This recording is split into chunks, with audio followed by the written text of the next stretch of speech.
السلام علیکم۔ ملکی اور غیر ملکی تازہ ترین خبروں اور کرنٹ ایشو سے باخبر رہنے کے لیے ہمارے ساتھ رہیں۔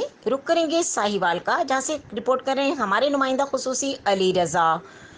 اے ایس پی جناب سلمان ظفر کی زیر نگرانی پولیس تھانہ فرید ٹاؤن انچارج چوکی کوٹ خادم علی شاہ اور ان کی ٹیم نے بروقت کارروائی کرتے ہوئے ذہنی مریض معصوم بچی کے ساتھ زیادتی کی ملزم کو پیشہ ورانہ صلاحیتوں کو بروئے کار لاتے ہوئے 1 گھنٹے کے اندر گرفتار کر لیا۔ تفصیلات کے مطابق بشیر ٹاؤن کے رہائشی آسیہ بی بی نے اطلاع دی کہ اس کی 16 سالہ ذہنی معذور بیٹی کے ساتھ ملزم محمد نواز ولد اشرف نے زنا کیا ہے، جس پر انچارج چوکی کوٹ خادم علی شاہ وقاص احمد ڈھکو اور ان کی ٹیم ظفر اقبال اور Shaukat Ali A S I نے بروقت کارروائی کرتے ہوئے ملزم محمد نواز کو گرفتار کر کے پابند سلاسل کر دیا، جس کے خلاف قانونی کارروائی کی جا رہی ہے۔